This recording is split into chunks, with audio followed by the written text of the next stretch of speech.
देखो इन सतहों के बीच में, ये जो सतह है पृथ्वी की, इसके बीच में अचानक से तुम्हें क्या देखने को मिलेगा कि एक दरार पड़ जाएगी।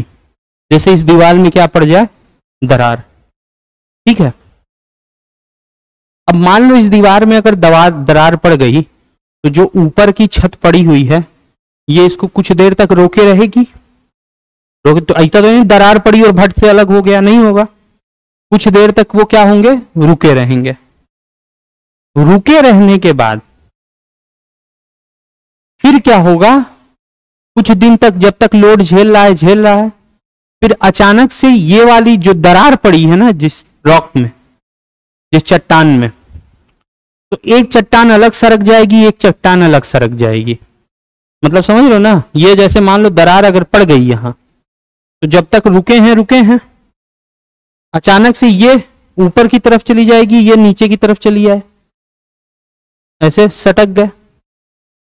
अब जब ये सरकेगा तो अब इस सरकने, इस प्लेट को कहते हैं टेक्टोनिक प्लेट। क्या कहते हैं, टेक्टोनिक प्लेट। ठीक है, अब जैसे ही ये चट्टानें एक दूसरे के ऊपर सरकी तो इसमें से निकलेगी एनर्जी।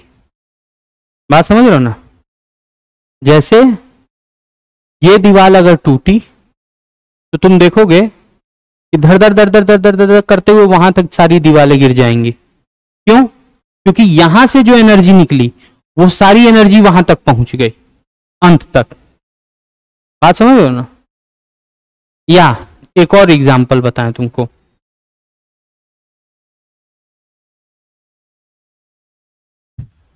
ताश के पत्ते देखे हो ना, जो ऐसे घर बनाते हैं, दो ताश के पत्तों को ऐसे जोड़ जोड़ के एक को गिरा दो, वो फट फट फट पूरा गिरता चला जाएगा। उसी तरह जब एक जगह पर ये दोनों एक दूसरे से सटके अलग हुए तो एनर्जी निकली। अब ये एनर्जी ट्रेवल करेगी, ठीक है, और ये एनर्जी को ही हम लोग कहते हैं क्या, सिस्मिक एनर्जी या भूकंपीय तरंग। क्या कहते हैं, भूकंपीय तरंग या सिस्मिक वेव्स। ठीक है, अब देखो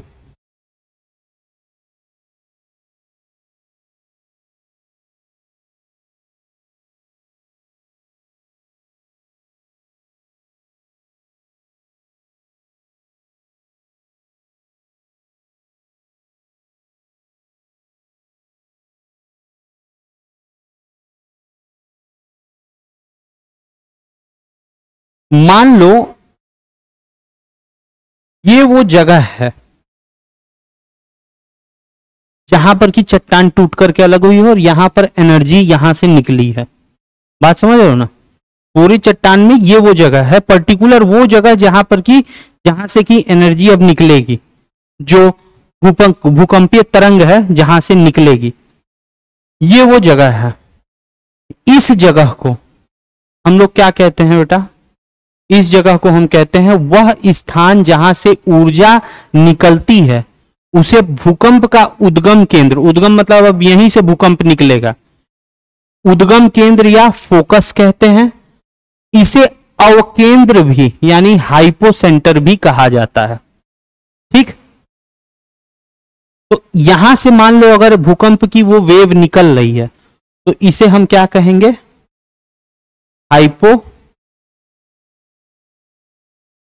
या अवकेंद्र ना, अव या उप, अवकेंद्र। ठीक ठीक, अब मान लो ये एनर्जी निकली, अब ये ऊपर यहां पे मान लो पेड़ पौधे हैं, हम लोगों के घर वगैरह जो कुछ भी है, अब ये यहां से एनर्जी निकली तो ये तो ऐसा तो है नहीं कि किसी भी दिशा में जा सकती है, किसी भी दिशा में जाएगी ना, इधर भी जाएगी, इधर भी जाएगी, इधर भी जाएगी और सीधे स्ट्रेट ऊपर भी जाएगी। तो जो सबसे नजदीकी जमीनी सतह होगा हाइपोसेंटर के, उसे कहा जाता है एपीसेंटर। मतलब जमीन के अंदर जहां पर वह भूकंप पैदा हुआ उस पॉइंट को कहेंगे क्या? हाइपोसेंटर। सर्वप्रथम धरती को टच करने वाला जो ठीक इसके 90 डिग्री कोण के ऊपर पर होगा, क्योंकि यही सबसे छोटी दूरी है इस पॉइंट से। सबसे छोटी दूरी इस स्थल की कौन सी होगी? यही वाली होगी, डायरेक्ट 90 डिग्री पे जो है, क्योंकि ये सारी दूरियां तो मतलब दूरी है, ये सबसे कम दूरी है। तो ये जो पॉइंट है जहां पर ये वेव आकर के पहली बार धरती पर स्ट्राइक करेगी, इसको क्या कहा जाता है?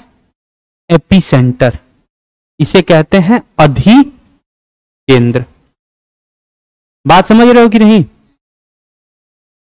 मान लो ये है हमारा सरफेस, यहां पे कहीं पे प्लेट ठसकी, समझ रहे हो ना? यहां से निकली एनर्जी, इस पॉइंट को हम कहेंगे क्या? हाइपोसेंटर या अवकेंद्र, जो नीचे निकला। अब ये वेव जो यहां से निकलेगी एनर्जी की, ये उधर भी जाएगी, उधर भी, हर जगह, लेकिन जमीन पर जो इस जगह से सबसे नजदीक जगह है वो है ठीक इसके एकदम ऊपर, यहां पे, तो उसको हम क्या कहते हैं? एपिसेंटर। तो वो वेव ट्रेवल करते हुए यहां पर आएगी, जिसे कि क्या कहा जाएगा? हम अधिकेंद्र या एपिसेंटर कहेंगे। बात समझ रहे हो ना? ठीक। अब देखो, अर्थक्वेक की वेव को या अर्थक्वेक की जो अर्थक्वेक की वेव होती हैं या जो तरंगे होती हैं अर्थक्वेक की, उन्हें दो भाग में बांटा गया है। ध्यान से सुनना। एक होती है बॉडी वेव,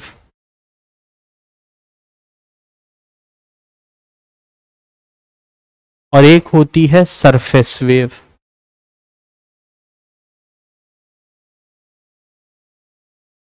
ठीक। बॉडी वेव को हम लोग हिंदी में कहते हैं भूगर्भिक तरंगे। भूगर्भिक तरंगे। और इसको कहते हैं धरातलीय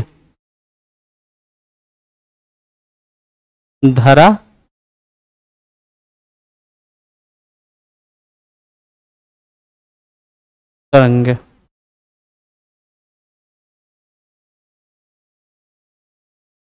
लिखवाऊंगा अभी, ठीक है? बनाते चलो, देखो कोई दिक्कत नहीं। देखो, अर्थक्वेक की यानी भूकंप की जो तरंगे हैं उनको दो भाग में बांटा गया है। ठीक।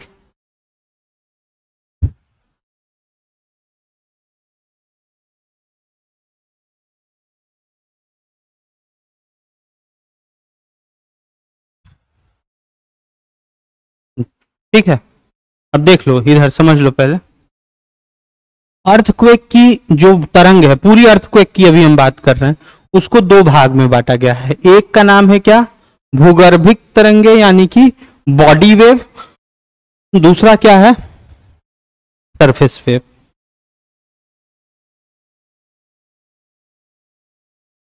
मान लो यहां से वो तरंग निकली, तो ये भू मतलब जमीन, तो ये जमीन की बॉडी में से होते हुए जा रही है ना? इसे कहा जाता है क्या? Body wave. और जब ये कहां पहुंच गई? सरफेस पे पहुंच गई, तो इसे क्या नाम दिया गया? सरफेस पे। अंतर इतने का है। बात समझ रहे हो ना? जो भूकंप की तरंग नीचे से यहां तक आई वो थी क्या? बॉडी वेव या भूगर्भिक। और जो अब आ करके यहां गेम कर रही है वो क्या हो गई? Surface wave. समझ गया? ठीक।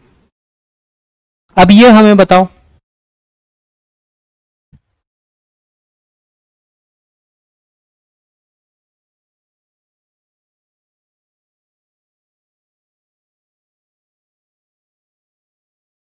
तांडव जो होता है भूकंप के समय, नाश वो कौन सी वेव करेगी, ये वाली की ये वाली, सरफेस वाली, क्योंकि यही केम कर रही है सरफेस पे।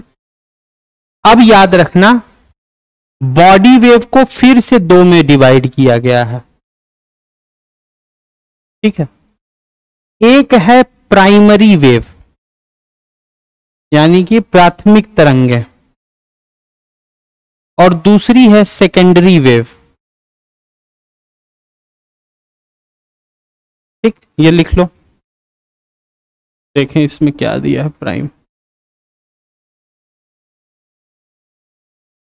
या प्राइमरी तरंगे छोड़ करके लिखो सीधे पी तरंग एंड एस तरंग,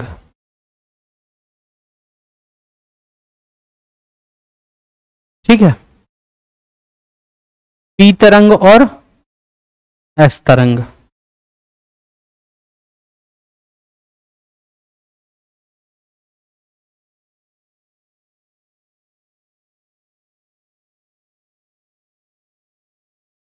ठीक है।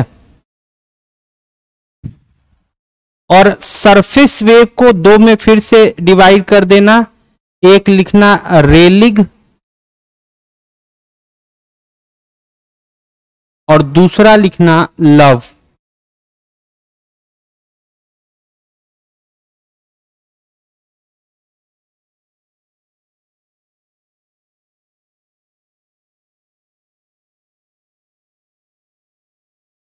लव, रेलिग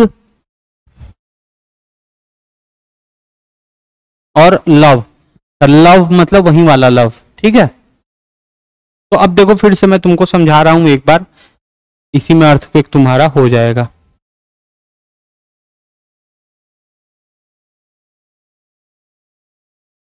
अर्थक्वेक है, ठीक है, दो में विभाजित की है, कौन कौन सी, बॉडी वेव और दूसरी क्या है, सरफेस। बात समझ रहे हो, सरफेस सरफेस पे रहेगी, बॉडी शरीर के अंदर रहेगी, वो हो गई। बॉडी वेव को फिर से दो में डिवाइड किया गया, एक पी तरंग और एक क्या है, एस वेव, ठीक है। देखो जब भी कभी भूकंप आता है तो घर कभी फील किए हो भूकंप, कभी महसूस किया है भूकंप को, थोड़ा बहुत भी नहीं महसूस किया। तो जब तुमको भूकंप की वो महसूस हो पहला वाला, तो समझना कि कौन आ रहा है, ठीक। जब पी वेव की गति क्या होती है,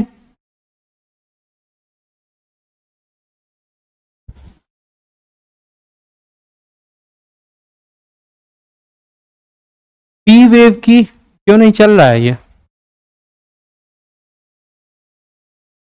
पी वेव की बेटा गति जो है ये ज्यादा होती है, ठीक। सरफेस पे पहले कौन पहुंचेगा, तो समझो बॉडी वेव उस हाइपोसेंटर से, हाइपोसेंटर जान रहे हो ना किसे कहा गया था, उस हाइपोसेंटर से जब बॉडी वेव चलती है और जैसे ही सरफेस पे पहुंचती है तो वही बॉडी वेव किस में बदल जाती है, सरफेस वेव में, पी वेव में नहीं, सरफेस वेव में। मैंने दो एग्जांपल दिया ना, दो बताया ना, बॉडी वेव सरफेस वेव। तो जब अंदर से चलेगी तो वही बॉडी वेव रहेगी, जैसे ही वो सरफेस पे पहुंचेगी अर्थ के सतह पे तो वो किस में बदल जाएगी। अभी हम बॉडी वेव की ही बात कर रहे हैं, यानी अंदर ही जो है, अभी अंदर से जो आ रही हैं, ये दो प्रकार की हैं। एक है कौन सी, पी वेव और एस वेव।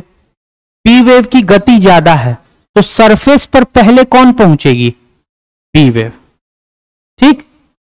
एस वेव की गति पी वेव की तुलना में कम है, इसीलिए जब पी वेव आकर के और चली जाएगी 2-3 मिनट बाद जो है एस वेव आती है, ठीक। अगर वेव लगातार अब आने लगी, वेव मतलब तरंग है ना, जो तरंग, तो अब वो सरफेस में पहुंचने लगेगी, बैक टू बैक। अब वो सरफेस पे जैसे ही जाएगी तो वहां पर दो वेव होती हैं, एक होती है आर और एल, रेलिग और लव। ये एनसीईआरटी में कहीं नहीं लिखा हुआ है, ये तुम लोग जान लेना। और इसमें भी सबसे खतरनाक होती है लव वेव। तो इन सारे में पी एस आर एल, इन चारों में सबसे खतरनाक होती है लव। ठीक है, एक चीज और याद रखना, पी वेव जो है ये सॉलिड, लिक्विड और गैस तीनों में भ्रमण, तीनों में ये चलेगी। बात समझ रहे हो ना? ये सॉलिड में भी चलेगी, लिक्विड में भी चलेगी, गैस में भी चलेगी। ये वाली जो वेव है ये केवल और केवल किस में चलती है? सॉलिड। बात समझ रहे हो? जैसे मान लो ये अर्थ है, अर्थ के अंदर तुम जानते हो कि क्या भरा है? लिक्विड है, लिक्विड भरा है। अगर मान लो कहीं ये वाला पोर्शन मान लो लिक्विड है, सपोज एक एग्जांपल ले रहे हैं, और यहां पर कहीं भूकंप का वो पॉइंट बना, मैंने बताया कि वेव तो कई दिशा में चलेंगी। तो जो पी वाली वेव होगी ना, वो अगर उसको मान लो ऊपर जाना हो तो वो सॉलिड, लिक्विड, गैस सब निकल जाएगी, पी वेव। लेकिन यहीं पे अगर एस वेव रहेगी, यहां से जो एस वेव निकलेगी वो लिक्विड के से पार नहीं जा पाएगी, वो यहीं पे खत्म हो जाएगी। जो अगल बगल से निकलेंगी एस की वेव वो ऊपर जा सकती हैं।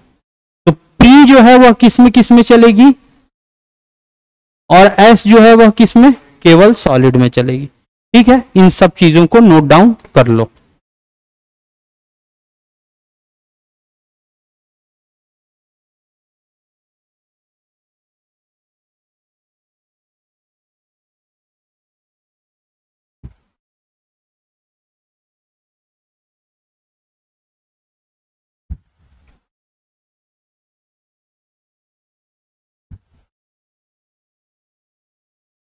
ठीक है, तो देखो पी वेव जो है, बात समझना, ऐसे हाथ देखो, पी वेव जो है या जो वो जब सतह पे पहुंचेगी ना तो वो ऐसे ऐसे कराएगी। ठीक, और जो एस वेव है वो ऐसे ऐसे कराएगी कंपन। बात समझ रहे हो ना? जैसे ये तार है तो इस तार में ये वाला जो है ऐसे ऐसे ये पी वेव कराएगा, और एस वेव जो है जैसे सांप चलता है उस तरीके से कराएगा। ठीक, और जब सरफेस वेव आएगी ना तो वो ऐसे ऐसे और ऐसे ऐसे तो हो ही रहा है, वो अब ऐसे ऐसे भी कराएगी, ऊपर नीचे। बात समझ ना? पहले एक तो ऐसे ऐसे हो रही है धरती, आगे पीछे आगे पीछे आगे पीछे, तो तुम मान लो एक जगह पे कहीं पे खड़े हो, वो आगे पीछे करा रहा है। समझ रहे हो? दिमाग खुराफाती दिमाग, समझ रहे हो? अब सुनो, पहले दूसरा वाला है एस वेव, वो ऐसे ऐसे भी करा रही है, समझ रहे हो? तो आगे पीछे भी हो रहा है, ऐसे ऐसे भी। अब उसी में आएगी सरफेस वेव, तो वो कुदाएगी भी ऊपर नीचे। तो इसीलिए इन सब में सबसे जो खतरनाक वाली वेव है या तरंग है वह कौन सी है? एस नहीं, सरफेस। नाम याद रखना, और उसे हिंदी में कहते हैं क्या? धरातलीय। तो नीचे पॉइंट लिख लेना। ये सारा सॉलिड भी, लिक्विड, गैस, सॉलिड और लिख लियो हो ना? ठीक है, अब उसमें लिख लो नेक्स्ट पॉइंट में कि धरातलीय तरंगे जो हैं वह सबसे अधिक विनाशकारी समझी जाती हैं।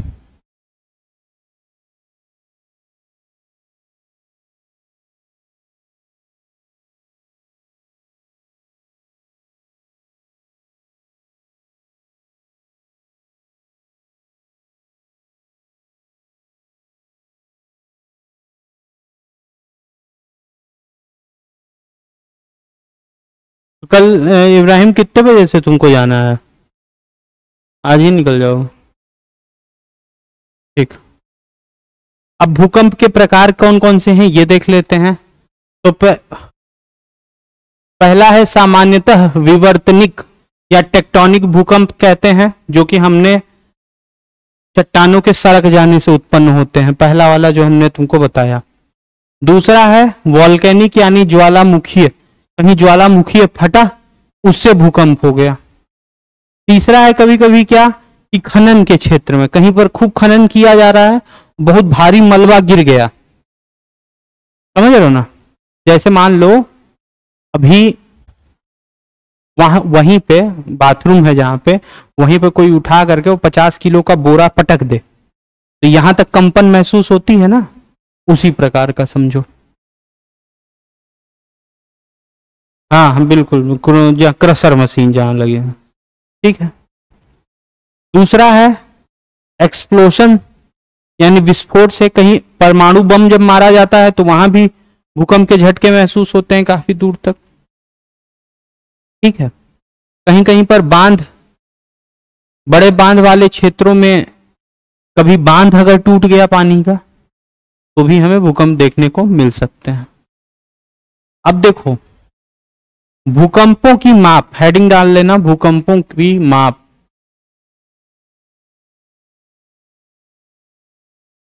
भूकंपों की माप, भूकंपों की माप में लिखना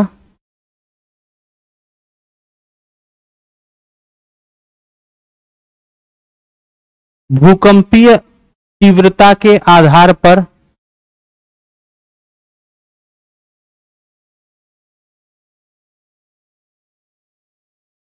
भूकंपीय तीव्रता के आधार पर रिक्टर स्केल का प्रयोग किया जाता है। रिक्टर स्केल का प्रयोग किया जाता है, ठीक है। किसका प्रयोग किया जाता है?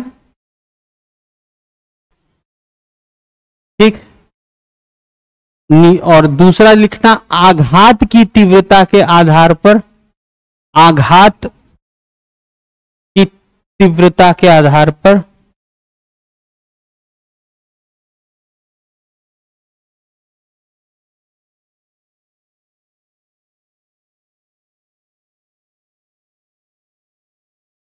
आघात की तीव्रता के आधार पर मर्कैली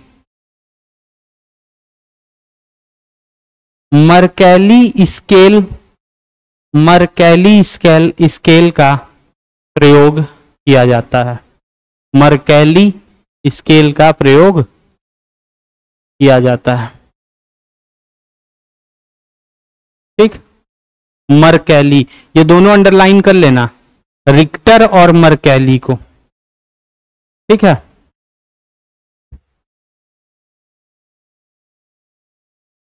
ठीक। अब भूकंप के प्रभाव क्या क्या हैं? तो भूमि का हिलना, ये सारे उसके हिमस्खलन, धरातलीय विस्थापन, बांध के टूटना, आग लगना, इमारतों का टूटना, ये सारे जो हैं वो सब हैं, ठीक।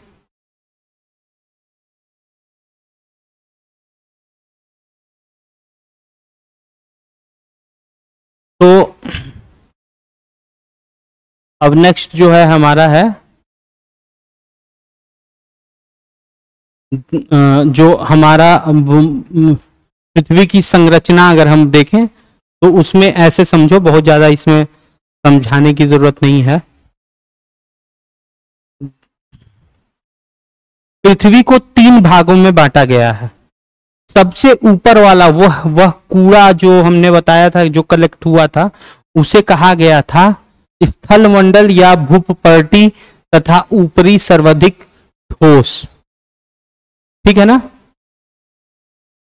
भूपर्टी, सॉरी हिंदी में इसमें गलत लिखा है, मतलब मैं गलत बोल रहा हूं। पर सबसे ऊपर होता है भूपर्टी, वहीं सूखा हुआ जो होता, जिसे कि अंग्रेजी में हम लोग कहते हैं क्रस्ट, अर्थ क्रस्ट, जो सबसे ऊपर वाला हिस्सा होता है। ठीक है। इसकी 0 से लेकर के 100 किलोमीटर तक की इसकी मोटाई होती है। भूपपर्टी या क्रस्ट के बाद जो एरिया आता है उसे कहते हैं मेंटल। क्या कहते हैं? मेंटल। ये मेंटल जो होता है इसी के अंदर सारे लावा वगैरह जो हम ज्वालामुखी फटता है तो जो अंदर से लावा निकलता है वह इसी मेंटल में से निकलता है। ठीक, ये होता है 2900 किलोमीटर तक गहरान में। 0 से 100 किलोमीटर तक क्या होता है? भूपपर्टी, ठीक है ना, या क्रस्ट। उसके बाद से मेंटल शुरू होता है जो कि कहां तक जाता है? 2900 किलोमीटर तक। और उसके नीचे का जो पोर्शन होता है उसे क्रोड कहते हैं या कोर कहते हैं। तो ये तीन। अब कोर भी 2 प्रकार का है। जो बाहरी कोर है वह लिक्विड है और जो अंदर वाला कोर है वो सॉलिड है। यहां तक कोई पहुंच नहीं पाया है। अब मुझे एक चीज बताओ, इस पोजीशन पर प्रेशर ज्यादा होगा कि कम होगा? ये पूरा बाहरी पोर्शन है, ये सबसे अंदर, यहां प्रेशर कैसा होगा? बहुत ज्यादा होगा। तो जब भी कभी गैस को खूब प्रेशर में बना करके रखो तो उसका स्टेट कैसा हो जाता है?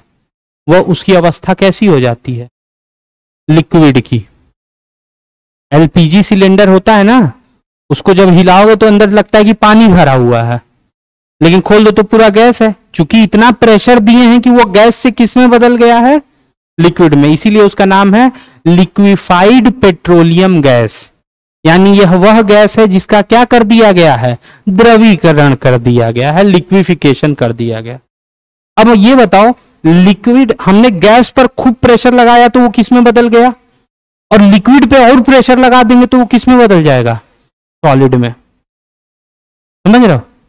यहां पे क्या है कि इसके ऊपर इतना प्रेशर बना हुआ है कि अंदर का जो पोर्शन हो गया है वह कैसा हो गया है? सॉलिड जैसा हो गया।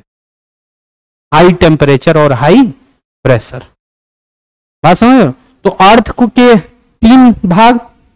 सबसे ऊपर वाला क्या है? क्रस्ट। क्रस्ट उसे हिंदी में क्या कहते हैं? भूपर्टी।